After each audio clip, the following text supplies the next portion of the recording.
अच्छा इडली हो रहा है।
प्रणाम मैम।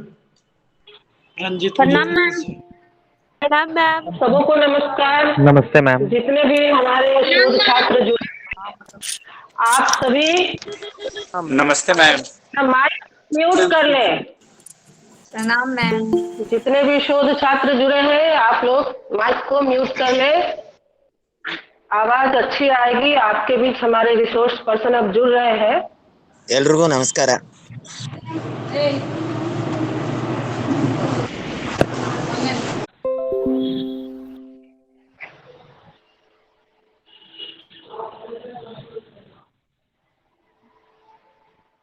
सबको बहुत बहुत नमस्कार। आज का सुप्रभात। हम अभी लाइव हैं आपके साथ विश्वविद्यालय संगीत एवं नाट्य के राष्ट्रीय कार्यशाला जो शोध छात्रों के लिए आयोजित है। इस कार्यशाला में आज हम सभी दूसरे दिन उपस्थित हैं।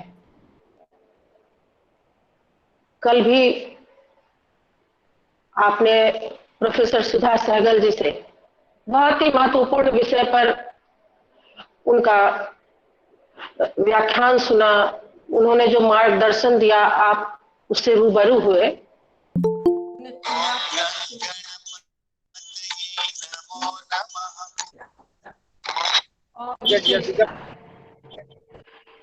इस पर उन्होंने प्रकाश डाला था कि आप तुलनात्मक शोध करें तो कैसे करें, किन चीजों का ध्यान रखें, उसकी व्यापकता को कैसे आप बरकरार रखें और ये शोध उद्देश्य पूर्ण हो, मूल्य आधारित हो और इसकी विशेषता ऐसी हो कि जब आप शोध प्रबंध जमा करें, जब आप डिग्री प्राप्त करें, उसके बाद उस शोध को लेकर आगे कोई अगला शोधार्थी नए आयाम को लेकर आगे बढ़ सके।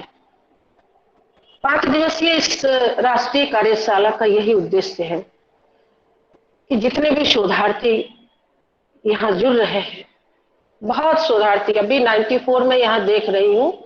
यूट्यूब के लिंक पे कल मैंने देखा था 183 बच्चे जुड़े थे।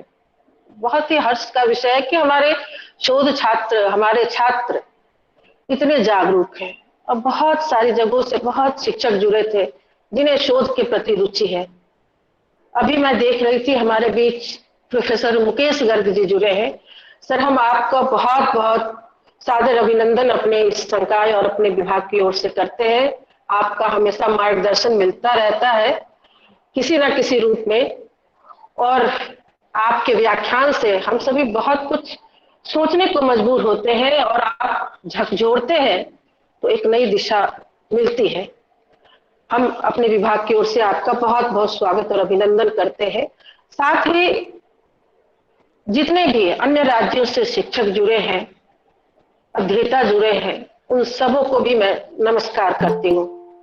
आपको बहुत बहुत नमस्कार करते हुए मैं ये बता दूं कि आज जो हमारे बीच विशेषज्ञ हैं वे है प्रोफेसर राजेश केलकर जी, जो महाराजा से, और प्रोफेसर एनवी पटवर्धन जी ग्वालियर घराने से प्राप्त की।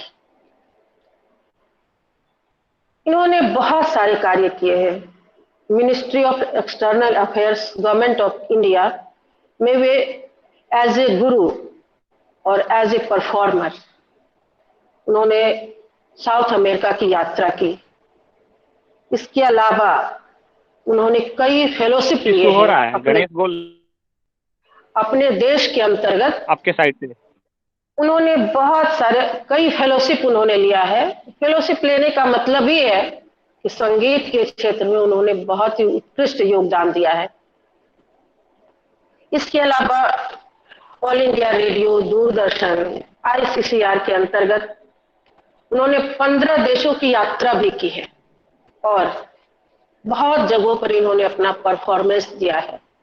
परफॉर्मेंस के माध्यम से, इन्होंने लेक्चर डेमोन्स्ट्रेशन के माध्यम से बहुत सारे संगीत के विषयों को इन्होंने रखा है। अपने देश की संस्कृति, अपने देश की संगीत को इन्होंने दुनिया के 15 देशों में, लगभग 15 देशों में इन्होंने बिखेरा है। साथ ही बहुत ही क्रियाशील व्यक्ति है। जब आप इनसे अभी मिलेंगे तो आपको लगेगा कि इनकी क्रिएटिविटी कितनी है। बहुत ही क्रियाशील व्यक्ति है और कार्यक्रम की तो ये झड़ी लगा देते हैं। जहां देखिए पूरे व्हाट्सएप पे आते रहता है, आज इनका यहाँ कार्यक्रम, कल इनका यहाँ वर्कशॉप, परसों सेमिनार। तो कार्यक्रम की झड़ी लगी होती है इनके द्वारा। बहुत ही मुश्किल से समय लिया है उनसे।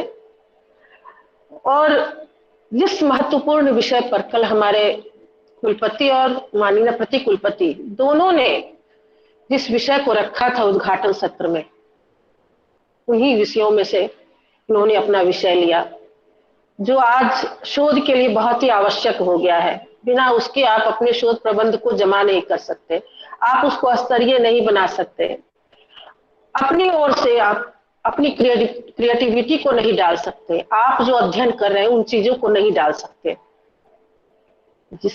जिसके लिए आपके बीच जो प्लेगरिज्म आके खड़ा हुआ, तो आप पढ़ने को भी विवश हुए और आप टेक्स्ट की ओर मुड़े, क्योंकि आजकल टेक्स्ट से बच्चे भागते हैं।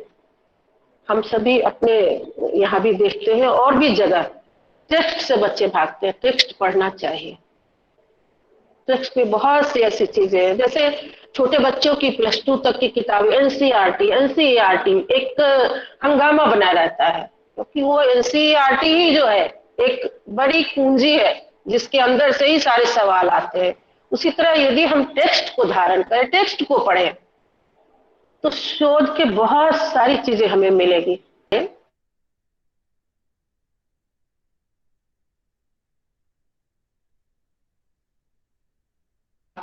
जब हम स्वयं लेखन करें, कट पेस्ट की बात जो कल आई थी वो ना करते हुए यदि अपनी क्षमता से उसको लिखना शुरू करें, तो आपको खुद भी अपने आप पर विश्वास नहीं होगा कि मैं ऐसा लिख सकता हूं या मैं ऐसा लिख सकती हूँ।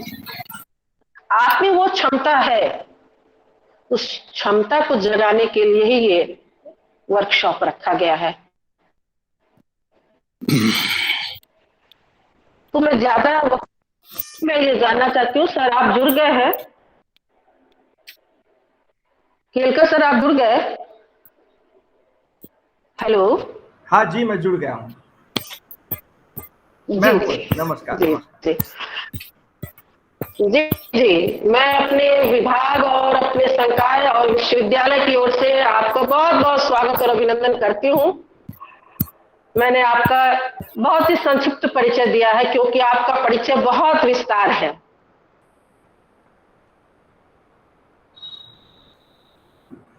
धन्यवाद।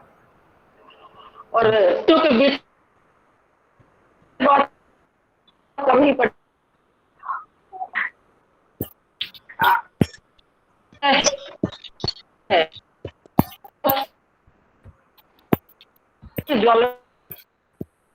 है जो प्रतिबद्ध है और इस तो आप हमारे बीच रखे।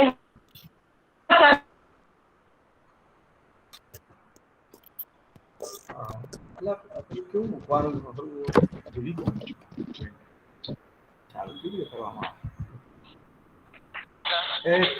एक मिनट आपके से क्षमा चाहता हूँ, देना चाहता हूँ। हालांकि यह विषय मेरे बस का नहीं है, ऐसा मुझे लगता है, क्योंकि मैं कुछ दिन से आपने जब जिम्मेवारी दी तो मैं अपने आप को इक्विप करने का प्रयास किया, परंतु आखिर तक मैं थोड़ा हताश रहा। तो शायद इतना अच्छी तरह से न्याय ना दे पाऊँ, तो मैं पहले से ही क्षमा मांगता हूँ। इस कार्यक्रम के आयोजन के लिए department of music and dramatics, faculty of fine arts, Lalit Narayan Mithila university Darbhanga का मैं बहुत ही आभारी हूँ। विशेष करके उसके chief patron professor Surendra Pratap Singh ji, vice chancellor साहब, patron professor Dolly Sinha, pro vice chancellor, और मैडम आप पुष्पम नारायण जी, प्रोफेसर जी, और लावण्य कीर्ति मैडम, सभी जो गुणी विशेषज्ञ जैसे प्रोफेसर सुधा सहगल जी, प्रोफेसर सिंह साहब, प्रोफेसर ध्रुव कुमार, डॉक्टर अजय कुमार, जितने विद्वत जन यहाँ जुड़े हैं, और मैं हमेशा डरता हूँ डॉक्टर मुकेश गर्ग जी से, तो आज डर में और भी वृद्धि हो गई है। तो फिर भी मैं प्रयास करूँगा जितना ठीक हो सके, और मैं पहले से ही माफ़ी मांग लेता हूँ, तो क्षमा होने की बहुत संभावना है, इसलिए पहले से ही अपने आप को सुरक्षित कर लेना बहुत अच्छा रहता है। तो फिर से आप सभी को विनम्र भाव से मैं नमन करता हूँ, प्रणाम करता हूँ। और जैसे कि मेरा विषय है आज का impact of plagiarism in research, इसके ऊपर जो भी मैं अर्जित करने का प्रयास किया पिछले कुछ दिन में, वो आप लोगों के साथ शेयर करने का प्रयास करूंगा। प्लेजियरिज्म यानी चोरी, और कुछ नहीं है। और चोरी के विभिन्न पहलू हैं, और रिसर्च में वो कैसे पहलू होते हैं। हमारे यहाँ डिसर्टेशन या प्रोजेक्ट वर्क स्कूल में ये इतना कल्चर नहीं है, क्योंकि जब मास्टर्स डिग्री में मैं आया, मेरे ज़माने में शायद डिसर्टेशन का विषय हमको दिया जाता था। पर मेरा ये ऑब्जर्वेशन है, ये बहुत प्रामाणिक मैं बात करने का प्रयास कर रहा हूँ, कि एक परंपरा चल रही है कि मान लो कोई पर्टिकुलर टॉपिक है, उसके बारे में जितनी जानकारी है वो वैसी की वैसी विद्यार्थियों को दे दी गई। वो लिटरेचर है, हार्ड कॉपी, और विद्यार्थियों को कह दिया गया कि इसमें से ही पूछा जाएगा, और उसी में से ही डिट्टो पूछा जाना क्वेश्चंस, और विद्यार्थी भी उसी में से डिट्टो कट पेस्ट या कॉपी पेस्ट करके जवाब देते हैं। और कोरोना काल में ऐसा बहुत कुछ हुआ है अलग अलग जगह पे। उसको सिस्टम को दोष देना या परंपरा को दोष देना, मैं किसी को दोष नहीं देना चाहता, परंतु यह सत्य हकीकत है। ऐसे होता रहता है विश्वविद्यालयों में भी, स्कूलों में भी। तो ये एक प्रकार की चोरी है। विद्यार्थी की मेधा को, प्रतिभा को आंदोलित करना, उसको चार्ज करना, ये प्रवृत्ति अब कहीं ना कहीं कम होती जा रही है, क्योंकि शिक्षक भी प्रवृत्त नहीं है। वो इतने अपने व्यक्तिगत कामों में उलझे हैं, और उन पे भी अलग अलग दुनिया भर के बोझ दिए गए हैं, अलग अलग जिम्मेवारी दी गई है। तो कहीं ना कहीं शिक्षक अपने जो सेंट्रल फोकस पॉइंट है उससे हट के सब कुछ कर रहा है, ऐसे महसूस होता है। ऐसे में कॉम्प्रोमाइज करना हर बात में, ये प्रवृत्ति बढ़ गई है, जिसको हम प्लेजियरिज्म कहते हैं। अच्छा, उसको प्लेगियरिज्म कहें या प्लेजियरिज्म, तो मैंने 2-3 एक्सपर्ट से बात करी, उन्होंने कहा प्लेजियरिज्म, प्लेगियरिज्म नहीं, प्लेज्य, त्याज्य, हाँ, वर्ज्य, वो ज जो है वो प्लेजियरिज्म उसका उच्चारण है। तो चोरी अलग अलग प्रकार से हो सकती है, और चोरी के लिए सजा, उसका प्रावधान अब यूजीसी ने किया है। एक समय था कि हम शायद पर्टिकुलरली संगीत क्षेत्र में 15 पुस्तकें पढ़ के 16वीं पुस्तक लिखना यानी रिसर्च, ये एक प्रवृत्ति चल रही थी, और अभी भी कहीं ना कहीं चल रही हो तो मुझे पता नहीं। तो रिसर्च ये इतना पवित्र विषय है, और उसमें ऐसी बात होना थोड़ा दुर्भाग्यपूर्ण है, परंतु उसकी तरफ यूजीसी का ध्यान गया, और 2018 में उनके गैजेट में, जो सरकारी गैजेट है, उसमें उन्होंने प्लेजियरिज्म पे बहुत इम्पोर्टेंट स्टेप्स लिए हैं, और उसका हमें पालन करना है। उसके बारे में भी मैं संक्षिप्त में कहूँगा। मैं शुरू करने से पहले ये कहना चाहता हूँ कि कोई भी विषय जब लिया जाए तो विद्यार्थियों को ये ध्यान में बात रखनी है कि जो भी विषय है उस विषय का संज्ञान, ज्ञान, कॉमन सेंस, जनरल नॉलेज, पढ़ाई उस विद्यार्थी की होनी चाहिए, उसमें उसकी रुचि होनी चाहिए, उसमें उसको एक पैशन होनी चाहिए, उसका साहित्य अवेलेबल होना चाहिए और उसके लिए मार्गदर्शक गुरु होना चाहिए। और जितना वो आत्मसात करे, पढ़े, लिखे, सुने, अलग अलग रेफरेंस टटोलते हुए एक ऐसी असाधारण क्षमता बन जाएगी और वो कब प्रस्फुटित होने लगेगी वो पता नहीं चलेगा। मैं उसके मामले में एक उदाहरण मैं हमेशा देना चाहता साहब, दूसरे दिन फैयाज खां साहब और तीसरे दिन केसर भाई, ऐसे अल्टरनेटिव रिकॉर्ड्स वो बजाते हैं, कैसेट पे बजाते थे। और बड़ौदा फैयाज खां साहब के लिए प्रसिद्ध था, उनका गाना इतना मुझे पसंद शायद नहीं था उस क्षण। तब एडवांस लेवल पे जब मुझे सीखने का अवसर आया तो वो गुरुजी डायरेक्ट फैयाज खां साहब के शिष्य थे, पंडित मधुसूदन जोशी साहब।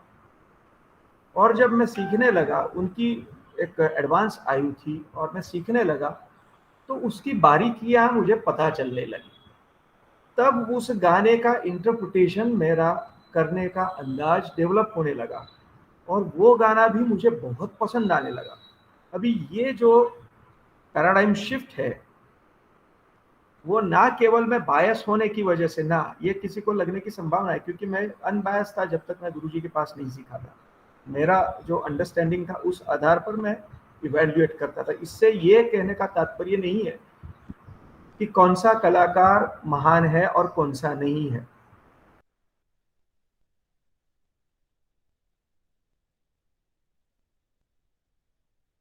क्षमा चाहता हूं। तो मेरा उस विषय, उस एरिया, उस घराने के प्रति अंडरस्टैंडिंग जैसे मेरा बढ़ता गया, या संगीत के प्रति जनरल मेरा नॉलेज जैसे बढ़ता गया, तो संगीत के पर्टिकुलरली राग संगीत, या तो रागदारी, या तो प्रोफेसर अशोक रानड़े जी ने जैसे कहा कि कला संगीत, उन्होंने 5 कैटेगरीज बताई है: आदिम संगीत, लोक संगीत, भक्ति संगीत, सुगम संगीत या तो पॉपुलर म्यूजिक, और कला संगीत। हमारे शास्त्रीय संगीत को उन्होंने कला संगीत कहा, जिसमें स्पॉन्टेनियस क्रिएटिविटी होती है और क्रिएटिविटी का बहुत स्कोप होता है, यानी ऑन द स्पॉट क्रिएटिविटी होना। तो उसमें वेस्टर्न क्लासिकल भी आप ऐड कर सकते हैं, जैज भी ऐड कर सकते हैं। तो कला संगीत का मेरा दृष्टिकोण व्यापक होता गया, ऐसा मुझे लगता है। और जब वो व्यापक होते गया तब जो भी लिटरेचर मुझे मिलता गया उसका मेरा अपना इंटरप्रिटेशन एक बैलेंस होते गया, ऐसा मुझे लगने लगा, क्योंकि उसको मैंने वेरीफाई करना शुरू किया। विद्वान जो गुरुजन यहाँ पे थे या बड़ौदा में भी आते थे, पंडित के.जी. गिंडे साहब, पंडित दिनकर कैकरी साहब, पंडित वी.आर. आठवले साहब, वीणा सहस्रबुद्धे जी, ललित राव, इनके साथ इंटरैक्शन से मुझे ऐसे लगा कि मेरा दृष्टिकोण व्यापक होता जा रहा है। अच्छा, मुझे हर एक घराने के सभी कलाकार जो एक स्तर के हैं उनका गाना मुझे पसंद आने लगा और उनका मैं एनालिसिस करने लगा। और वो भी दृष्टि कब व्यापक हुई, जब मैंने अशोक रानड़े जी साहब का और डॉक्टर कुमार प्रसाद मुखर्जी, उनका अलग अलग कलाकारों के परफॉर्मेंस का एनालिसिस सुना। तो कहने का तात्पर्य, इतना सारा जब लिटरेचर मैं सुनता गया, उसको आत्मसात करता गया, तो मुझे कोई भी विषय संगीत का, कला संगीत का या रागदारी संगीत का एनालाइज करने में मुझे आसानी होती गई, मुझे समझ मेरी बढ़ती गई, तो उसमें थोड़ी ऑथेंटिसिटी बढ़ती जाती है। तो मेरी कृपा करके सबसे विनती है कि कोई भी विषय चुनने से पहले आपका दैनिक मिनिमम, यानी रियाज तो आपको रखना ही है गाने का। एक्चुअली आप गायक हैं तो गायन का रियाज, और आप म्यूजिक या म्यूजिकोलॉजी के ऊपर अभ्यास करते हैं, तो आपको सबसे इम्पोर्टेंट चीज है उस माहौल में रहना, उसके रिलेटेड इंफॉर्मेशन आत्मसात करते रहना, पढ़ते रहना, आपकी रुचि को डेवलप करते रहना, कलाकारों के साथ इंटरेक्शन करते रहना, ये करते करते आपकी प्रतिभा इतनी समृद्ध होती जाएगी कि आपका पीएचडी का विषय आपको अपने आप आसान लगने लगेगा। और ऐसी स्थिति जब आएगी तो आप ईमानदार नेचुरली बनोगे और प्लेजियरिज्म की संभावना कम होती जाएगी। तो अब मैं मूल विषय पे आता हूँ, क्योंकि मूल विषय के पहले तानपुरा मिलाना, षड्ज लगाना ये सब आवश्यक होता है। वैसे मैंने आपके सामने भूमिका रखी। प्लेजियरिज्म मैं विनंती करना चाहता हूँ पुष्पम जी से, अगर मैं स्क्रीन शेयर कर सकूं तो मेरे लिए बहुत सरल होगा। क्या ये संभव है? हाँ सर, आप कर सकते हैं जी। तो शायद मुझे आपको ऑप्शन होस्ट दिया हुआ है। आपको मुझे होस्ट बनाना पड़ेगा उसके लिए। ठीक है, मैं अपने टेक्नीशियन से बात करती हूँ। जी हाँ। बात करके मैं अभी तुरंत करती हूँ सर। तो प्लेजियरिज्म यानी साहित्य में चोरी, हिंदी में बिल्कुल सिंपल उसका ट्रांसलेशन करना है तो साहित्य की चोरी। और प्लेजियरिज्म यह शब्द लैटिन एक शब्द है प्लेजियरी, जिसका साफ अर्थ है कि किसी को भगा लेना, किडनैप करना, टू एब्डक्ट समवन। और साहित्य में शब्दों की चोरी या कल्पनाओं की चोरी, चित्र की चोरी, हमारे मामले में साउंड की चोरी, या कोई भी क्रिएटिव एक्सप्रेशन है आपका, उसको अपने नाम पे कर देना, वो सब प्रकार की जो चोरी है उसको प्लेजियरिज्म के अंतर्गत इंक्लूड किया गया है। और यह प्लेजियरिज्म हमारे रिसर्च एरिया में बहुत होता है, ऐसा मेरा मानना है। और उसकी वजह से यूजीसी को एक गैजेट पब्लिश करना पड़ा और उसकी नियमावली उन्होंने लाई, और उससे काफ़ी कर्व यानी काफ़ी नियंत्रण होने लगा है, ऐसा मुझे लगता है। क्योंकि अलग अलग टूल्स आए हैं, उसमें भी मैंने भी जब काम पढ़ता जाऊंगा और बोलता जाऊंगा, क्योंकि आपको मुझे होस्ट बनाना पड़ेगा तभी ये संभव है। मैं इस पे कर्सर ले जाता हूं तो you are not allowed to share your screen. ठीक है, मैं फिर देखती हूँ सर। कोई बात उनको मैंने बोल दिया है, अभी वो कर रहे होंगे। क्या टाइप हो रहा है पता नहीं। Anyway. जी सर, आप करें सर। ओके, सो मैंने जैसे कहा कि प्लेजियरिज्म ये शब्द आया है लैटिन वर्ड से, और चोरी करना उसका साफ साफ मतलब है। उसको वांग्मयीन चोरी कह सकते हैं या साहित्यिक चोरी कह सकते हैं।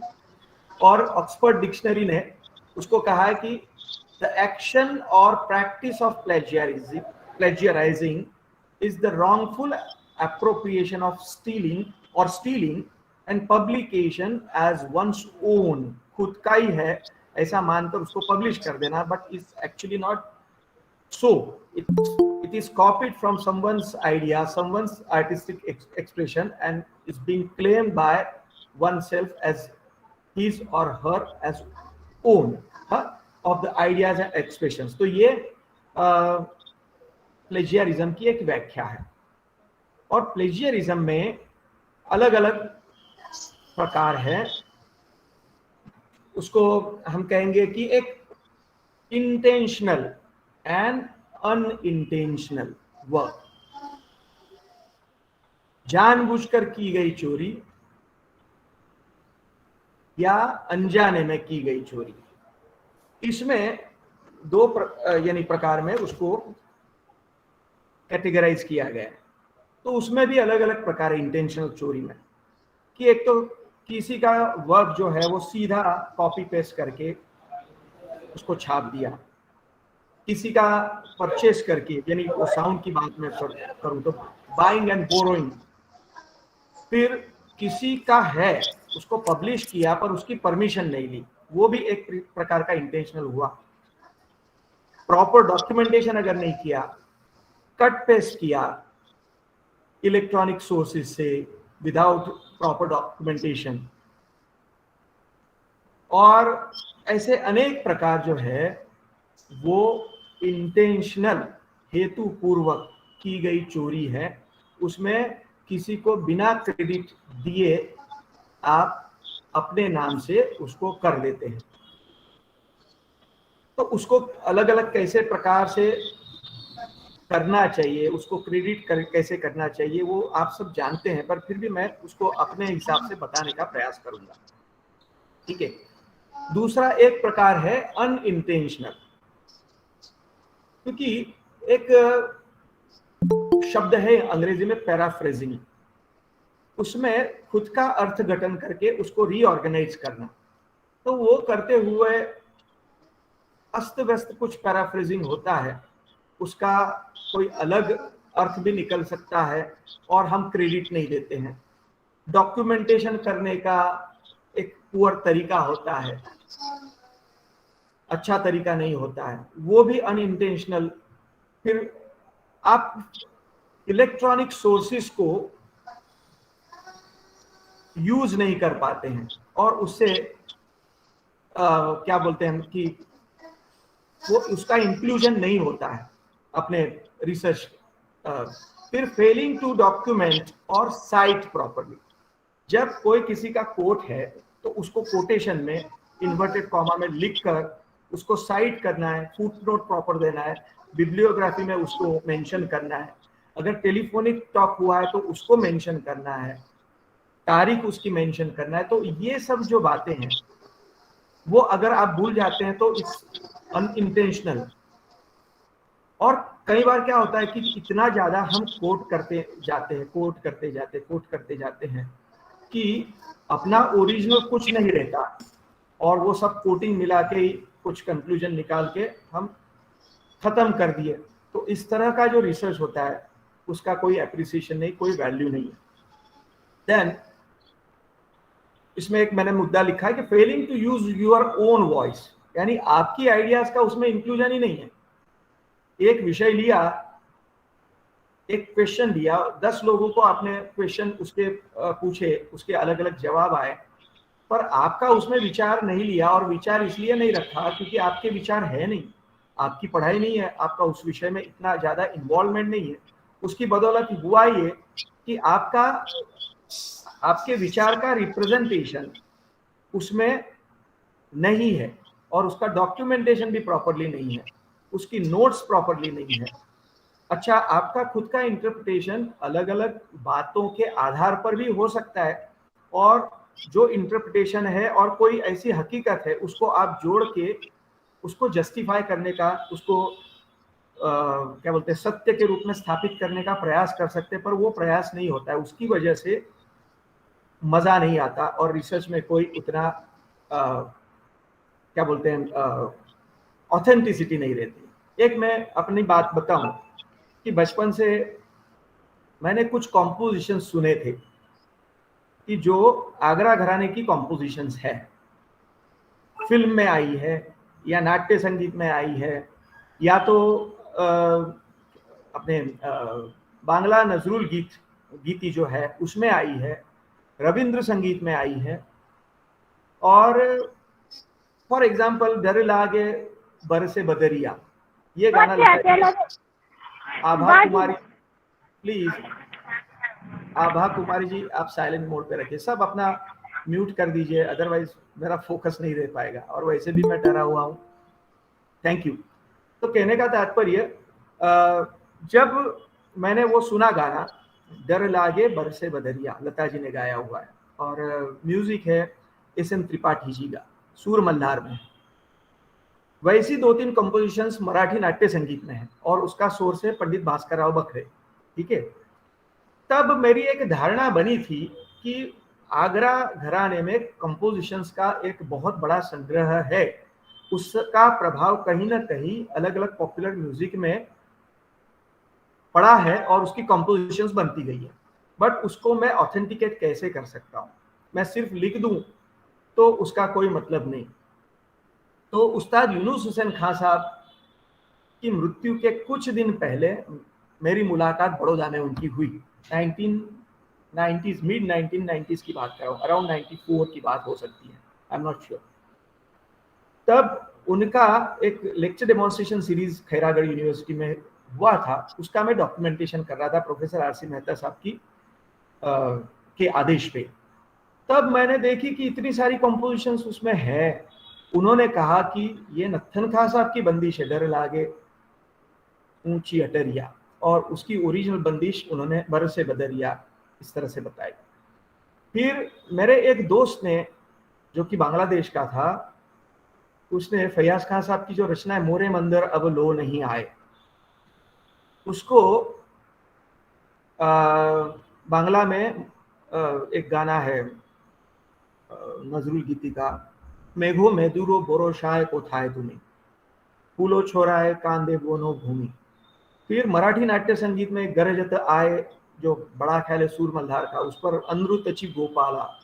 तो ऐसी काफी कंपोजिशंस मुझे मिलती गई।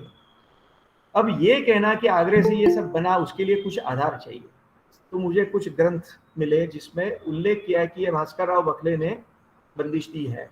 फिर मैंने अलग अलग उस्तादों से, पंडितों से, जो कि उस परंपरा से संबंधित थे, उनके साथ इंटरेक्शन से इंफॉर्मेशन पाई। तब मैं जाकर कुछ 25, 30, 40 कंपोजिशंस फिल्म की, वैसे ही नजरुल गीति की। मुझे इंटरनेट पे एक रेफरेंस बुक मिली, फैयाजी आलो के नजरुल गीति, लेखिका एक लेडी है, फैयाजी आलो के नजरुल गीति, उसका टाइटल ये पक्का है। She is very senior lady and she was disciple of Dipalinath Talukdar. तो पता चला कि कम से कम उनके संज्ञान में 19 कंपोजिशंस नजरुल गीति के डायरेक्ट आगरा, काकोली सेन उनका नाम है, काकोली सेन, श्रीमती काकोली सेन। तब मैं उसको ऑथेंटिकेट कर पाया। नहीं मेरी मनमानी बात से मैं ये लिख पाऊँ कि हाँ आगरा घराने ने सभी गीत प्रकार में कंट्रीब्यूट किया है, तो मैं उसको सत्यापित कर पाया, उसको स्थापित कर पाया, उसको कोर्ट के साथ में बता पाया कि हाँ ऐसे है। तब वो प्लेजियरिज्म में नहीं आएगा।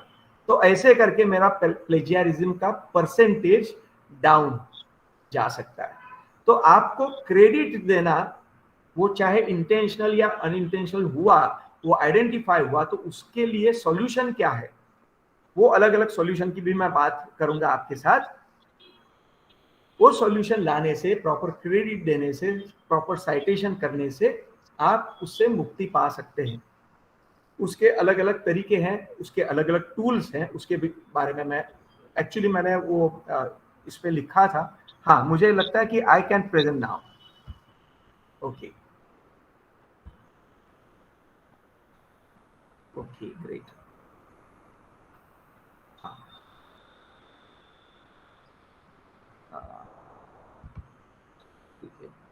सॉरी, यानी अब दिख रहा है मेरा स्क्रीन? नहीं सर, तो नहीं सर, नहीं दिख रहा है। एक मिनट, फिर से ओके ओके, अब आएगा मेरे ख्याल से। अब जी जी दिख रहा है। जी जी हो सर, जी। सर दिख रहा है सर। आपकी अपनी आवाज, to express your own voice based on the information you have gathered from various sources, और अपना इंटरप्रिटेशन वो भी उसमें दिखना चाहिए। अदरवाइज सिर्फ आप कॉपी पेस्ट करेंगे और हर एक का अपना कोट करते जाएंगे एक्सेसिवली, तो that will become an unintentional but still a plagiarism. ठीक है। और फिर sloppily unfamiliar with intentional styles of documentation. आप कुछ भी कैसे भी सिस्टमेटिक किए बिना लिखे जा रहे हैं, ऐड करे जा रहे हैं, तो that is also in a way plagiarism, though not intentional but still it's a plagiarism। अच्छा, अनेक दूसरों की आइडियाज लेकर उसको मिक्स करके मैनिपुलेट करके अपने नाम छाप देना, वो भी इसमें वही चीज है, कॉपी पेस्ट करना विदाउट एनी चेंजेस, फिर paraphrasing without citation, reproducing information that is not common knowledge और self evident without citation, basically citation उसमें नहीं है। तो ये सब प्लेजियरिज्म के अलग अलग प्रकार है। किसी की आइडिया को उद्धृत करना बट उनको क्रेडिट नहीं देना, शायद रिपीट हो रहा है बट कहने का तात्पर्य दूसरे के नाम, यानी कई बार ऐसी कंपोजिशंस मिलती है ना गाने में भी, सदारंग के नाम बताई जाती, पर उसके शब्द इतने आधुनिक होते हैं कि लगता ही नहीं कि ये सदारंग की बंदिश है। तो ये भी प्लेजियरिज्म है, ठीक है। तो इस तरह से रिसर्च में प्लेजियरिज्म से हमको निजात पानी है, मुक्ति पानी है। Incorrect information about the source, वो भी प्लेजियरिज्म है। सोर्स तो लिया, इंफॉर्मेशन ली, पर क्रेडिट किसी और को दिया या गलत सोर्स मेंशन किया। फिर से कोई आवाज आ रही है, हेलो, वो सेल्फ प्लेजियरिज्म है, क्योंकि वो भी अपनी आप की चोरी है। यानी किसी के पास 10 सोने के गहने हैं और उसको अलग अलग शेप में, अलग अलग रेफरेंस में रख के बताया कि मेरे पास 20 गहने हैं, वैसी वाली बात हुई कि रिसर्च पेपर तो 5 ही लिखे हैं, परंतु भाषा बदलकर, टाइटल बदलकर, उसका कंटेंट, उसके फोटोग्राफ्स और मान लो कोई ग्राफिक डिजाइन है या इंफॉर्मेशन है या चार्ट है, वो बदल कर ऐड करके आपने बता दिया, तो that is also self plagiarism. तो वो भी नहीं आना चाहिए। उसके लिए भी यूजीसी ने कुछ रूल्स एंड रेगुलेशंस बनाए हुए हैं। मैं अलग, हाँ,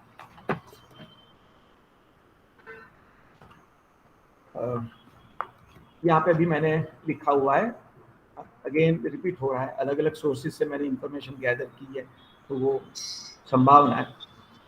एक क्लोन, डिट्टो कॉपी, फिर control see that is copy paste, फिर कोई ढूंढा उसको चेंज ऑफ वर्ड्स करके, फ्रेजेस को रीफ्रेजिंग करके रख दिया, और ये भी प्लेजियरिज्म का। फिर रिमिक्स किया आगे पीछे करके, पैराफ्रेजिस को फोकस में रखकर अलग अलग सोर्स से इकट्ठा करके एक बड़ा ऐसा भव्य चित्र बनाया कि आपका क्या जबरदस्त रिसर्च वर्क है।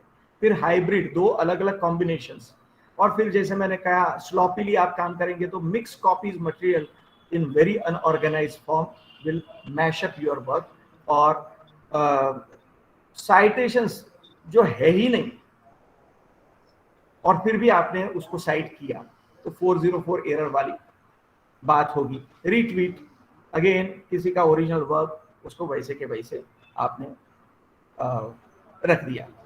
अब हाउ टू चेक प्लेजियरिज्म, ये अलग अलग लेवल पे जो प्लेजियरिज्म होता है, तो अलग अलग जो टूल्स हैं वो आपको फाइंड आउट करने में मदद करते हैं, और वो टूल्स मैंने बाद में दिए हैं। एक्चुअली ये बहुत ऑर्गेनाइज्ड मैं पीपीटी नहीं बना पाया, कल ही शाम को बैठ कर इसे मैंने बनाया है, but I have tried to bring out maximum content. अब प्रश्न आता है कि प्लेजियरिज्म क्यों आता है, उसकी भूमिका में मैंने बात थोड़ी बहुत आपको कह दी है, पर फिर भी मैं यहाँ रिपीट करना चाहता हूँ कि हमारे पास बहुत टाइम नहीं रहता है। हैस्टिली हमको कुछ ना कुछ करना है, असाइनमेंट दिया, हम कर दिया। वैसे ही रिसर्च में इतने जल्दी जॉब अपॉर्चुनिटी आने वाली है, पीएचडी कैसे भी करके कंप्लीट करना है। अब तो एक नियम आया है कि एंट्री लेवल पे यानी असिस्टेंट प्रोफेसर की पोस्ट के लिए भी पीएचडी होना जरूरी है। टाइम कम रहा है, कभी भी एडवर्टीजमेंट आ सकती है, उसके पहले डॉ आपके नाम के आगे लगना अगर जरूरी हो गया तो आप कैसे भी करके कॉम्प्रोमाइज करके बना देंगे।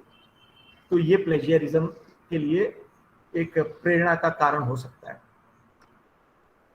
दूसरा, जैसे बताया कि लेजीनेस, आप लेजी हैं, आलसी हैं, डर के मारे भी कई बार जो भी है देखा जाएगा। फिर लैक ऑफ अवेयरनेस, और लैक ऑफ अवेयरनेस और जनरल नॉलेज की वजह से कॉन्फिडेंस में कमी आ जाती है। और उसका परिणाम रिसर्च स्किल्स पे भी पड़ता है, और ultimately again you tend to plagiarise the research. अच्छा, कई जैसे स्कूल लेवल पे या कॉलेज लेवल पे जब डिसर्टेशन का काम होता है या एमफिल के टाइम पे भी, तो कई बार कोलैबोरेटिव रिसर्च की आदत पड़ जाती है, तो हम एक दूसरे पर डिपेंडेंट हो जाते हैं, और इंडिपेंडेंट नहीं होने की वजह से भी प्लेजरिज्म की प्रवृत्ति बढ़ने लगती है। फिर केयरलेस रिसर्च मेथड, उसमें कई बार गाइडेंस भी नहीं मिलता। मेरा एक अनुभव है कि जैसे एक विषय मैंने दिया था किसी रिसर्चर को, किसी तो उसमें काफी कलाकारों से बातचीत करना बहुत आवश्यक रहता है, तो कलाकारों ने उनको बहुत कोऑपरेट नहीं किया। तो अभी जो भी स्टूडेंट रहा होगा, स्कॉलर रहा हो, उसकी एक एक्सप्रेशन की एबिलिटी, कलाकारों से बात करने का तरीका ठीक नहीं था, ऐसा मेरा ऑब्जर्वेशन रहा। तो कलाकार को लगेगा कि ये क्या रिसर्च करेगा, तो दे टेंड टू इग्नोर। फिर ऐसी स्थिति में फिर वो उसकी टेंडेंसी बन जाती है कि चलो उनके नाम से हम चिपका देते हैं, तो इस तरह से भी वृत्ति हो जाती है। Next is it is easy to do, कोई मेहनत ही करनी नहीं, चलो प्लेजराइज करो। म्यूजिक फील्ड में तो ये हालत है कि सीरियसली उसका असेसमेंट नहीं होता है। एवरीबडी विल एग्री, आप मेरी देख लो, मैं आपका देख लूंगा, ये टेंडेंसी कहीं ना कहीं है, तो इसलिए प्लेजराइज करते हैं। और आखिर में मैंने जैसे लिखा, lack of knowledge about citing facts, how to cite it, figures, फिर आइडियाज को कैसे कोट करना है, साइट करना है, और कोटेशंस को भी कैसे मेंशन करना है, इसका नॉलेज नहीं होता है। और मैं तो यूजीसी को इसलिए धन्यवाद देना चाहता हूं कि मैंने उस पीरियड में रिसर्च किया जब रिसर्च मेथोडोलॉजी का 1 महीने का कोर्स हमको तब लगता था कि इम्पोज कर दिया गया है, उससे हमारा कोई लेना देना नहीं, but that was most useful. और बहुत ही सीरियसली मेरी यूनिवर्सिटी में, महाराजा सयाजीराव यूनिवर्सिटी में 1 महीने का कोर्स बहुत ही सीरियसली कंडक्ट किया गया था, उसका फायदा हमें अवश्य हुआ।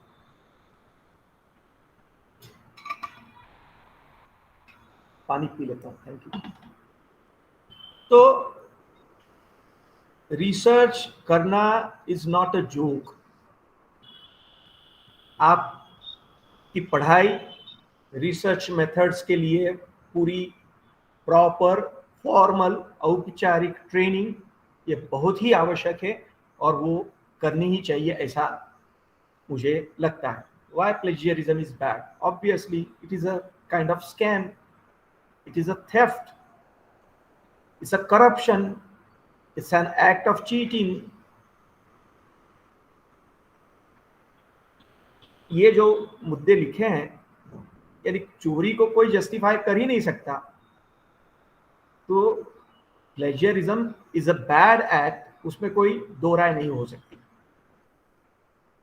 ये फिर से रिपीट हुआ है, तो मैं उसको फॉरवर्ड करूंगा। अब मैं फिर से बोलता हूं प्लेजियरिज्म के अलग अलग प्रकारों।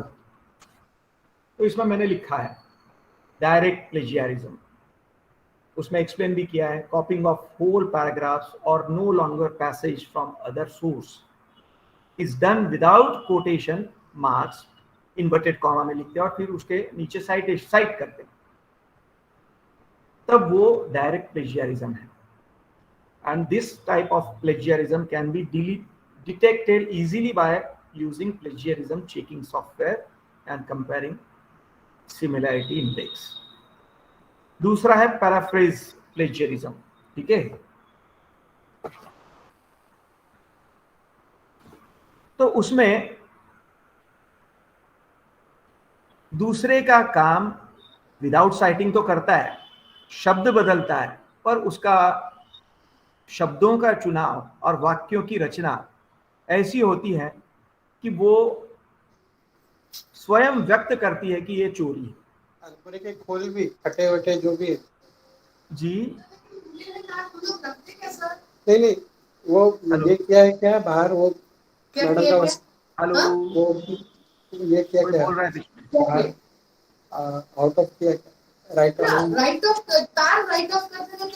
पूछा उन्होंने वैसे ना पंडित जी ने कि तारा बहाना है आणि मणी जे आहे आता फुटबॉल के आहेत लिस्ट करो मुझे। प्लीज माइक को म्यूट करिए। आप रिसोर्स पर्सन का माइक चालू है, आप काइंडली। आता की पटेल एक खोल असेल ओके काय सर। घर घर पे तो लेके नहीं गए, ऐसा उनका होगा पंडित जी का। नहीं, हाँ, मैं बोला मैडम हम लोग घर टूट जाते तो हम लोग स्नेहाशीष नेहा जी, जी, नेहा जी, आपका माइक अनम्यूट हो गया है, प्लीज।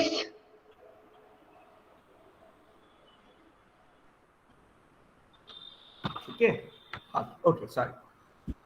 फिर से मैं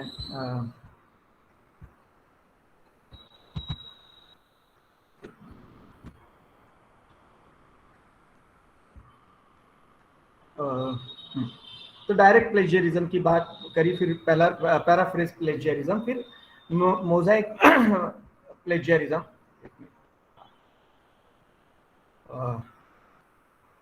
फिर insufficient acknowledgement is also an act of plagiarism. मैंने लिखा है उस प्रकार, in certain works the authors may have mentioned the original source of only part of what has been taken, or they may have not have cited the source suitably. In both the cases, the authors fail to acknowledge adequately, and the reader won't know what is the original source. So that is also insufficient acknowledgement leads to plagiarism. फिर complete plagiarism, self plagiarism की मैंने बात करी। तो ये अलग अलग प्रकार है। Accidental, again it's an unintentional and includes the problems such as neglecting or to cite the sources, misquoting the sources वगैरह वगैरह। उनको अवॉइड करने के लिए एक्नॉलेज करना चाहिए, पैराफ्रेजिंग ठीक होना चाहिए, और कोटेशन ठीक होना चाहिए, समराइजेशन ठीक होना चाहिए, और इवैल्यूएशन भी प्रॉपरली होना चाहिए, और आखिर में उसको आपको सॉफ्टवेयर से चेक करवाना चाहिए। जब हम लिखते हैं तो साइटेशंस मिसिंग ना हो, इसके लिए प्रॉपर साइटेशन, उसको जैसे मैंने कहा ना, इन्वर्टेड कॉमा में लिखना है, उसको अपने पेपर पे लिखिए और पेपर्स को बगल में रखिए, उसको ऑर्गेनाइज करके रखिए कि ये साइटेशंस हैं, और अब उनको जब इंक्लूड करेंगे तब उसका रेफरेंस वगैरह आप साइट कर सकते हैं। तो ऐसे पेपर्स, क्योंकि पीएचडी जब करते हैं, रिसर्च करते हैं, तो इतनी सारी इंफॉर्मेशन आती हैं, उसमें अपने विचार आते हैं, तो उसको अलग अलग कैटेगराइज करना ये बहुत इंपॉर्टेंट है। और जब इस तरह से आप कैटेगराइज करेंगे और जब जरूरत पड़ेगी तो उसको साइट करना होगा, तब आपको वो एंड टाइम पे फिर से एक आवाज आने लगी, हेलो हेलो,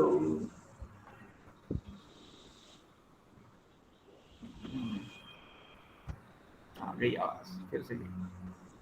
ओके, मैं फोकस नहीं कर पा रहा हूँ, सॉरी। सब अपनी आवाज म्यूट कर दे प्लीज। तो citation is very important. Copy pasting is to be avoided. Quotations जब लिखेंगे तो पूरा पैराग्राफ लिखने की हमेशा आवश्यकता नहीं रहती है, उसको बिल्कुल ब्रीफली, उसका सार, उसका स्पिरिट अफेक्ट किए बिना स्मॉलेस्ट साइज में आप अगर लिखेंगे तो आपकी एनर्जी भी बचेगी, उसकी ओरिजिनलिटी को भी न्याय मिलेगा, और प्लेजियरिज्म का परसेंटेज कम होने में मदद होगी। उसके अलावा जब भी आवश्यक होगी, अगर कॉपीराइटेड कोई चीज़ है उसको इंक्लूड करते, जैसे साउंड की बात है, म्यूजिक की बात है, तो उसका सोर्स आप जरूर लिखें। अगर आप उसके ओनर को, ओरिजिनल सिंगर को अप्रोच करके उसका परमिशन लेटर अगर नहीं ले सकते, उस स्थिति में नहीं है, तो आपको कम से कम उसका एक्नॉलेजमेंट तो होना ही चाहिए। अगर कॉपीराइट होल्डर है तो उसकी परमिशन आपको ले लेनी चाहिए, ऐसा मेरा मानना है। वैसे ही अलग अलग साइट्स पे इमेजेस आती हैं, फोटोग्राफ्स आते हैं, उन फोटोग्राफ्स में कई कॉपीराइटेड होते हैं, उस पर लिखा होता है, कॉपीराइट का एक सिंबल होता है, वो लिखा होता है। तो उस वेबसाइट को एक्नॉलेज करिए, तब भी आप टू एन एक्सटेंट सेफ हो जाएंगे। तो उससे भी प्लेजियरिज्म से आपको मुक्ति मिल सकती है।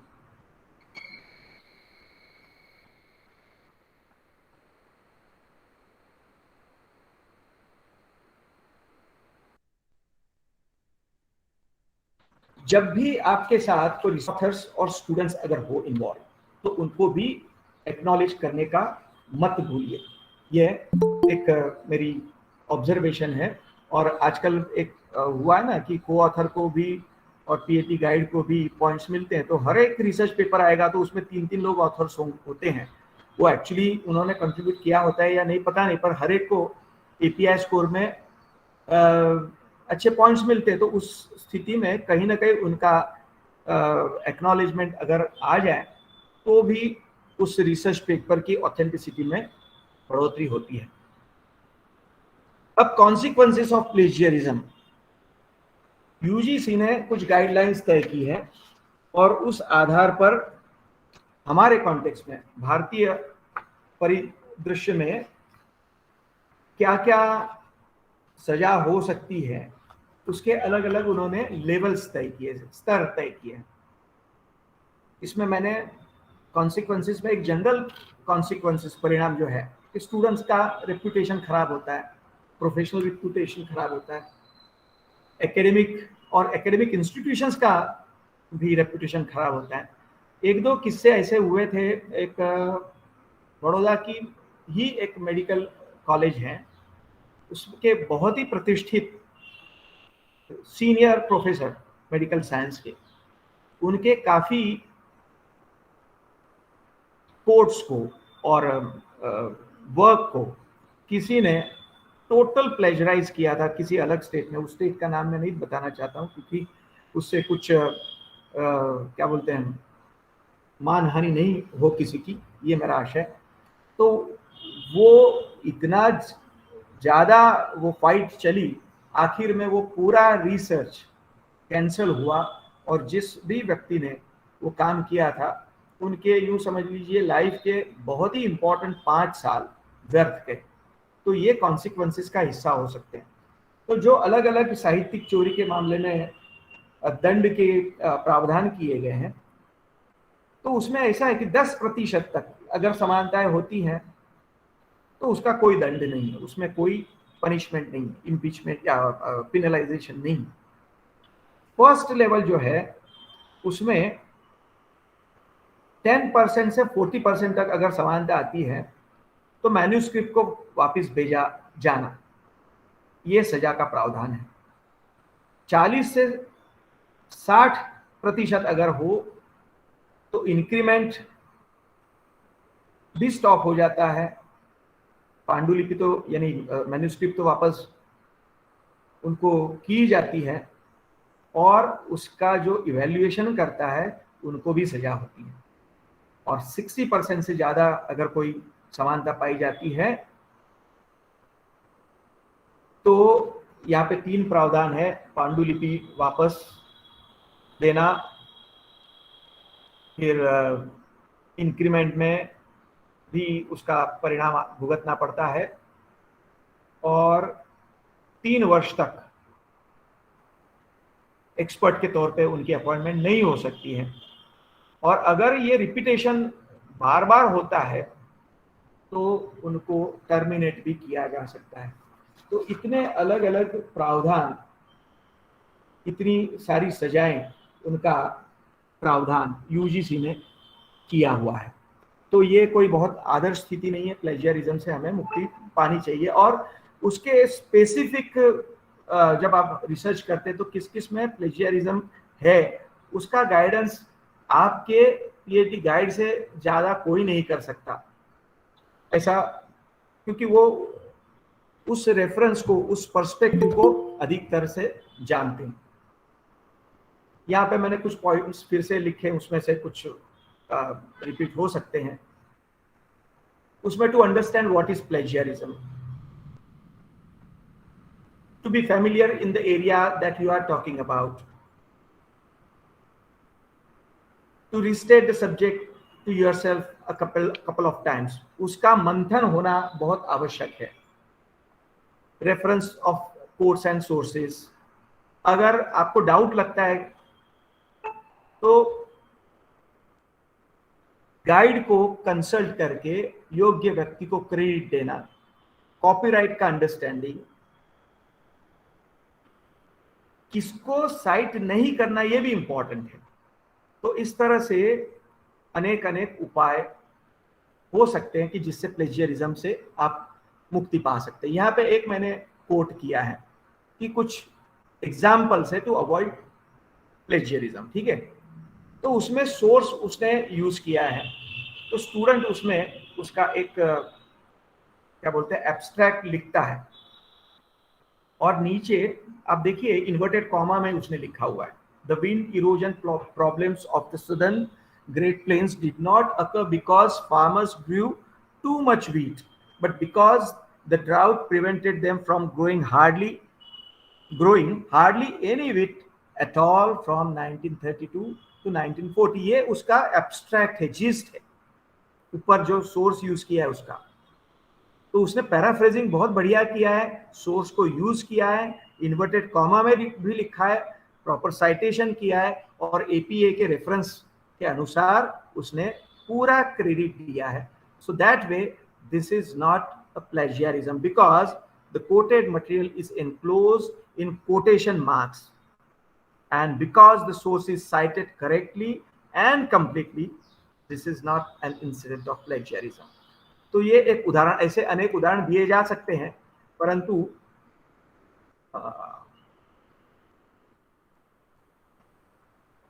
मैंने एक उदाहरण के तौर पर यह बताया। अभी एक जगह पे वो इन्वर्टेड कॉमा यानी कोटेशन के मार्क्स नहीं थे और फिर भी साइट किया था, so that is partial plagiarism. तो ये अवॉइड करना चाहिए, ऐसा मेरा मत है। ये सबके सोर्स मैंने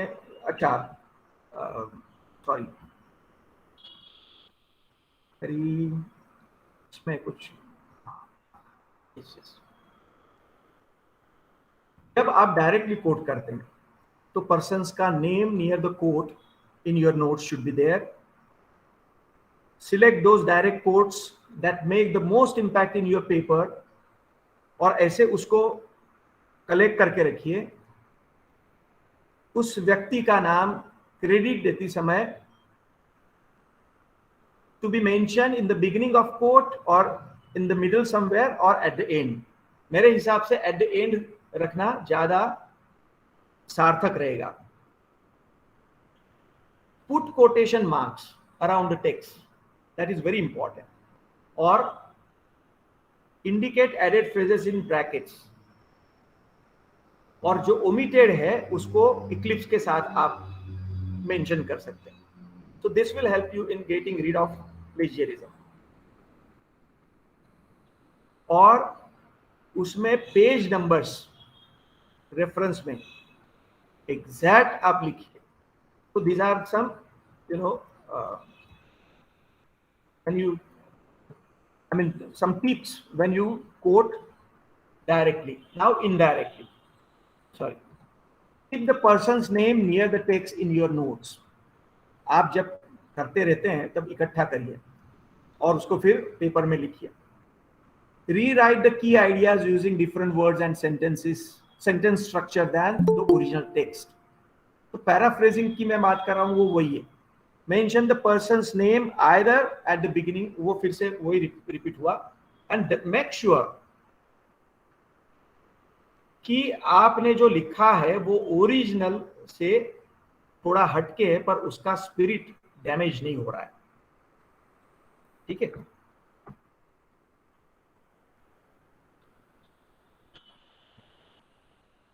पैराफ्रेजिंग के समय क्या क्या करना है कि first right your paraphrase and summary without looking at the original text. तो इसमें आपका विचार प्रगल्भ होना जरूरी है, आपकी पढ़ाई ठीक होनी चाहिए। तो जो भी आपने, आपकी भाषा अच्छी होनी चाहिए, उस पर प्रभुत्व होना चाहिए। तो जो भी कोई पैराग्राफ है, जो मान लो 2 पैराग्राफ का एक पूरा संच है, तो उसको आप कैसे कॉन्ट्रैक्ट कर सकते, कैसे समराइज कर सकते, वो आपकी स्मृति के आधार पर आप करना चाहिए। और फिर ओरिजिनल कंटेंट एक्यूरेसी के साथ लिखना चाहिए। फिर appearance on the finished product. Begin your summary with a statement and give the credit to whosoever.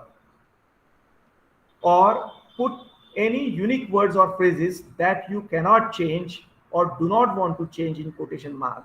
क्योंकि कुछ ऐसे शब्द होते हैं कि उसका ओरिजिनल जो कोट से हम लेते हैं, उसका इम्पोर्टेंस, सिग्निफिकेंस रिसर्च में जो इंक्लूड करते हैं उसमें भी होता है, तो उसको आप ओमिट नहीं करिए। ये उसका हेतु है, कहने का तात्पर्य। सॉरी। फिर नोट आप करते रहिए। जब आप राइटिंग प्रोसेस करते रहते हैं तब mark everything that is someone else's words with a big Q, यानी कोट लिखिए, उसको बाजू पे रखिए और उसके साथ साथ कोटेशन मार्क्स भी कर दीजिए, तो वो याद रहेगा। फिर indicate in your notes which ideas are taken from the source, कहाँ से सोर्स से लिया है उसका उल्लेख करिए।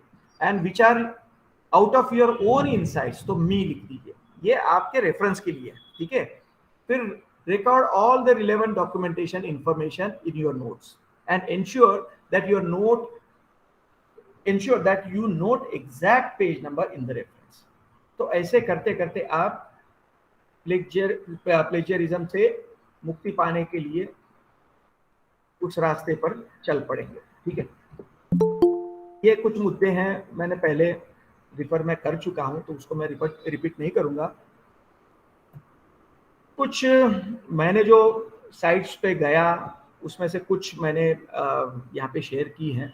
काफ़ी साइट्स है, उससे इवन इंडियंस काफ़ी स्कॉलर्स ने प्लेजियरिज्म के ऊपर बहुत ही अच्छी इंफॉर्मेशन दी है। मैं बिल्कुल ऑनेस्टली बताता हूँ, प्लेजियरिज्म क्या है उसकी पूरी कल्पना थी, परंतु आज के वक्तव्य के लिए उसको ऑर्गेनाइज करके प्रस्तुत करना एक मेरे लिए प्रेशर था।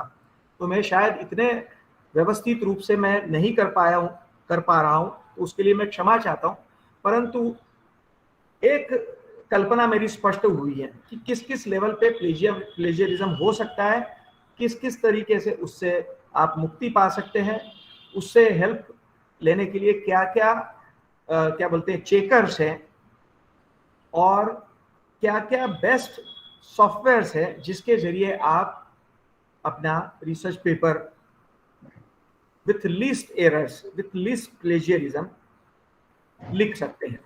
यहाँ पे मैंने प्लेजियरिज्म चेकिंग के टूल्स बताए हैं, जो इंटरनेट पे कुछ पेड वर्जन्स हैं, कुछ फ्री हैं। और कई बार ऐसे होता है कि आपने कुछ लिखा है, उन शब्दों में, वाक्यों में, ये एक एक्चुअली क्या बोलते हैं मैनिपुलेशन वाली मैं बात कर रहा हूँ, कि कई बार प्लेजियरिज्म टूल्स इतने सोफिस्टिकेटेड नहीं हो सकते कि बिल्कुल प्रिसिशन के साथ आपका इवैल्यूएशन करें। आपको अगर ऐसे लगता है कि इसमें ये प्लेजियरिज्म परसेंटेज ज़्यादा है, तो उसका पैराफ्रेजिंग 2-3 बार आप अगर करेंगे तो उसका परसेंटेज 0.5% तो मैं नहीं कहूँगा, 1%, 2% इस तरह से कम होता जाएगा। और कई बार ऐसे हो जाएगा कि अचानक वो 6-7% बढ़ गया। तो उसका थोड़ा अभ्यास आपको इंटरनेट पे जाकर करना पड़ेगा, क्योंकि ये स्वानुभूति का विषय है और इस पेपर प्रेजेंटेशन में मैं उसके बारे में बता नहीं सकता। तो उसके लिए आपकी भाषा समृद्ध होना आवश्यक है कि कैसे उसको रीऑर्गेनाइज करें और परसेंटेज से उसको डाउन करें, प्लेजियरिज्म परसेंटेज, ठीक है। ये अलग अलग सॉफ्टवेयर्स हैं जो बिल्कुल ऑथेंटिक है। इसमें स्क्रीबर, एक्सक्यूज मी सर, आपकी स्क्रीन शेयर नहीं हुई है तो हम देख नहीं पा रहे हैं। ओके सॉरी, एक मिनट, पता नहीं क्या। ओके, ये कब से नहीं हो पा रही थी? सर काफी देर से नहीं screen. Oh my God, I am sorry. ठीक है, मैं अब दिखती है स्क्रीन पूरी? जी सर। यस।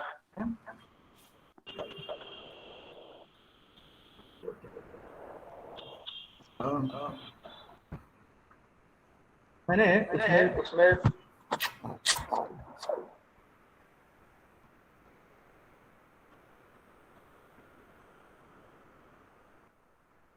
जब रिसर्च करते समय आप नोट्स लिखते हैं ना, तब मैंने ये कहा था कि दूसरों के जब शब्द, दूसरों का जो कोटेशन आप मेंशन करना चाहते हैं तो उसको कैटेगराइज करके अलग से एक लिस्ट बनाइए कि ये सब कोटेड है, और उसके सामने क्यों लिख के आप मेंशन कर सकते हैं। ये मेरा कहना था। अब आपको समझ में आ रहा है ये मैंने जो लिखा है वो स्क्रीन पे? जी सर।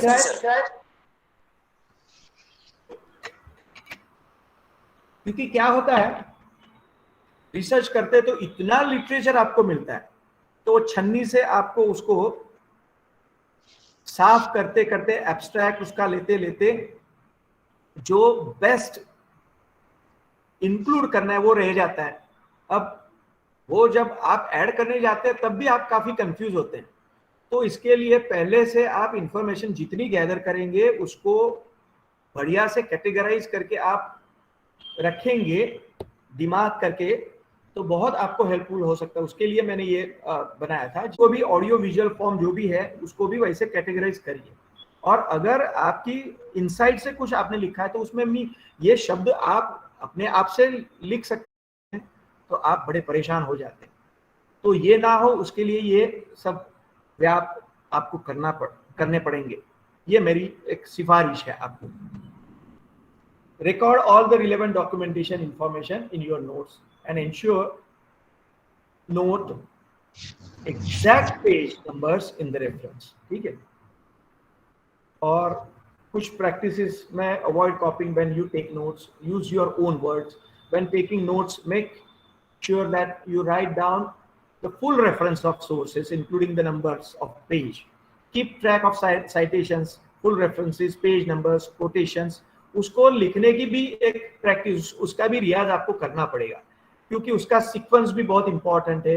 किसको आइटैलिक्स में लिखना है, मान लो कोई पब्लिशर है तो पब्लिशर का नाम एपीए सिस्टम के हिसाब से कैसे उसका सीक्वेंस होना चाहिए, उसका भी रियाज आपको होना चाहिए। अगर वो भी नहीं ठीक से आता है तो उसको एक्नॉलेज नहीं किया जाता है। उसके लिए आपको एडवाइस लेनी है लोगों की। ये कुछ मैंने लिंक्स की बात करी थी, वो मैं आपके साथ शेयर करूंगा, पर ये इतना ज़्यादा इंपॉर्टेंट नहीं है। इंटरनेट पे आपको बहुत ही लिटरेचर है, और ये कुछ मुझे ऑथेंटिक लगी तो उसको मैंने इंक्लूड किया गया है, मैंने किया है। तो I should also acknowledge them to avoid plagiarism in my presentation, इसलिए आई हैव इंक्लूडेड दिस। ठीक है। और बाद में ये कुछ चेकिंग के ऑनलाइन टूल्स है, उसको आप इस्तेमाल कर सकते हैं, और कुछ पेड है और कुछ फ्री है। हमारी यूनिवर्सिटी में इंट्रिकेट नाम का एक सॉफ्टवेयर है, पहले उर्कुन था, एक ग्रामरली नाम का भी सॉफ्टवेयर है। तो ऐसे कई सॉफ्टवेयर है, उसका पेमेंट होता है, यूनिवर्सिटी खुद करती है, और आपको फ्रीडम होता है आपके गाइड के थ्रू उसको चेक करवाने का, तो आपको वो करना चाहिए। प्लेजियरिज्म ये एक संताप है ना, ऑनेस्ट लोगों के लिए। डिसऑनेस्ट लोगों ने पैदा किया हुआ ये संताप है, तो उसके लिए कुछ नियम कानून होने ही चाहिए। और ये कुछ वर्षों से यूजीसी भी उसमें एक्टिव हुई है। 2008 में उसके जो नोटिफिकेशन आया था, गैजेट में पब्लिश हुआ है, वो आप रिफर करिए, उससे काफ़ी अच्छी इंफॉर्मेशन आपको मिल सकती है। और ये सॉफ्टवेयर्स हैं, प्रोफेशनल सॉफ्टवेयर्स हैं। उसमें आखिर में जो लिखा है मैंने, वो दिख रहा है कि नहीं पता नहीं आपको, क्योंकि मेरे उसमें कुछ और दिख रहा है उसके। तो इंट्रीकेट, INTRICAT, महाराजा सयाजीराव यूनिवर्सिटी ने उसको ऑथराइज किया है, और उसका परफॉर्मेंस बहुत ही अच्छा है। Urkund is also performing very well, very authentic. तो ऐसे सॉफ्टवेयर्स के जरिए नॉर्मली क्या होता है, यूनिवर्सिटी पीएचडी गाइड्स को उसका एक्सेस देते हैं और पीएचडी गाइड अपने स्कॉलर्स द्वारा दिया गया जो लिटरेचर है उससे वो इवेल्युएट कर सकता है। ठीक है, आई थिंक इतना मैंने अपने हिसाब से देने का प्रयास किया है, मेरी क्षमता के अनुसार। उसमें काफ़ी कमी रह गई, आवाज़ आ रही था।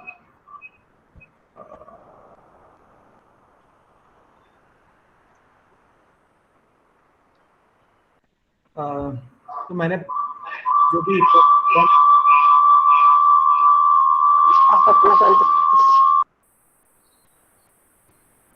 प्रयास किया है, आशा करता हूँ इससे कुछ इंसाइट मिला होगा आपको। काफ़ी यहाँ जानकार लोग हैं, स्नेहाशीष जी भी है, मैडम स्वयं है। क्या है कि म्यूजिक फील्ड और performing arts, fine arts field के लोग कलाकार हैं और एक वृत्ति फोकस उनका परफॉर्मेंस की तरफ ज़्यादा रहता है, रिसर्च ओरिएंटेशन कम रहता है रिलेटिवली।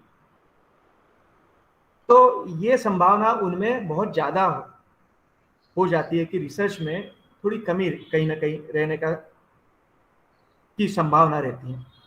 प्लेजियरिज्म उसका एक महत्वपूर्ण पहलू है, उससे सबको अवगत होना बहुत आवश्यक है।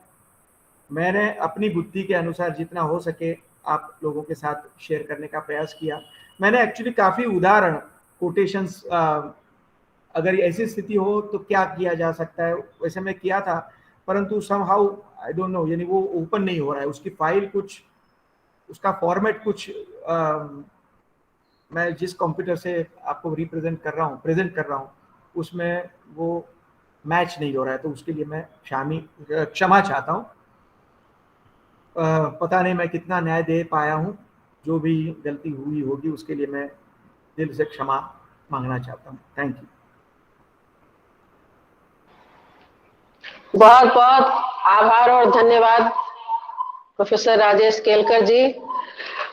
आपने प्लेजियरिज्म के ऊपर बहुत ही बारीकी से सारे बातों को बताया है।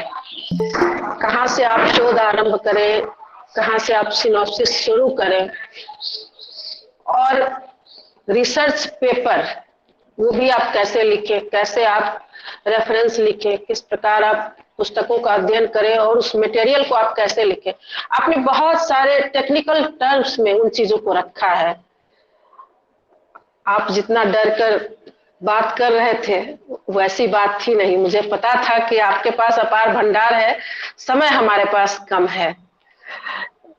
आपका बहुत बहुत आभार। आपने बहुत ही टेक्निकल वर्ड्स के माध्यम से उन चीजों को सामने रख दिया है हमारे शोध छात्रों के लिए, शोध अध्येताओं के लिए और वैसे रिसर्चर्स के लिए जो शिक्षक भी हैं और रिसर्च की ओर लगे रहते हैं। तो ये उनके लिए बहुत ही लाभकारी होगा। साथ ही मैं ये कहना चाहती हूँ कि हम सबों को कॉन्शियस रहने की आवश्यकता है। हमारी चीज अगर कोई ले तो ईमानदारी से ले। अगर हम सभी कहीं से कोई कोटेशन या कुछ उठाते हैं तो बड़ी ईमानदारी से उन चीजों को लिखने में कोई हर्ज नहीं है। लेकिन वही ये जो नौबत आज आई है वो इसलिए कि दूसरे की चीज हम लेते हैं और ईमानदारी नहीं बरतते। तो और खास करके अब के जो शोध छात्र हैं उन्हें बहुत ही सजग रहने की आवश्यकता है। वे सजग रहेंगे, उनका शोध कार्य बहुत ही अच्छा रहेगा और हम सभी शिक्षक उन सबों के उज्जवल भविष्य की कामना करते हैं जो शोध छात्र इस ओर अग्रसर है। आपका बहुत बहुत आभार, बहुत बहुत धन्यवाद। और यहाँ जुड़े सभी जो हमारे महानुभाव जुड़े हैं उन सबों के प्रति बहुत बहुत अपने विभाग और संकाय की ओर से आभार। साथ ही मैं बताना चाहती हूँ कि कल 11:30 बजे से जो विषय है फॉर्मुलेशन ऑफ पीएचडी सिनॉप्सिस, अब कैसे फॉर्मुलेट करते हैं उस सिनॉप्सिस को, इसके ऊपर हमारे बीच जो आएंगे प्रोफेसर गोपी रमन प्रसाद सिंह जी, जो हमारे डीन है सोशल साइंस और हेड सोशियोलॉजी यूनिवर्सिटी डिपार्टमेंट में है, एलन मिथिला यूनिवर्सिटी दरभंगा के। उनकी बहुत सारी पुस्तकें भी हैं रिसर्च मेथोडोलॉजी पे। तो आप उनके ज्ञान से रूबरू होंगे और अपने सिनॉप्सिस में उन जगहों को ढूंढेंगे जहां से आप नई चीजों को जोड़ सकते हैं। तो आप सबों का बहुत बहुत आभार। आप समय समय से जुड़ेंगे और मेरी भी ये हमेशा मैं प्रयास करती हूँ कि आप सबों को समय से लिंक मिल जाए। गूगल मीट से ना हो तो यूट्यूब से आप जुड़ जाए, और उसके बाद जो यूट्यूब से अभी हमारे पास मटेरियल आया है हम उसे भी शेयर करेंगे। आप सबों का बहुत बहुत आभार, बहुत बहुत धन्यवाद। नमस्कार। प्रणाम। नमस्ते। प्रणाम सर। प्रणाम मैम। प्रणाम प्रणाम सर। मैम। नमस्ते सर। नमस्ते मैम। प्रणाम सर। प्रणाम मैम।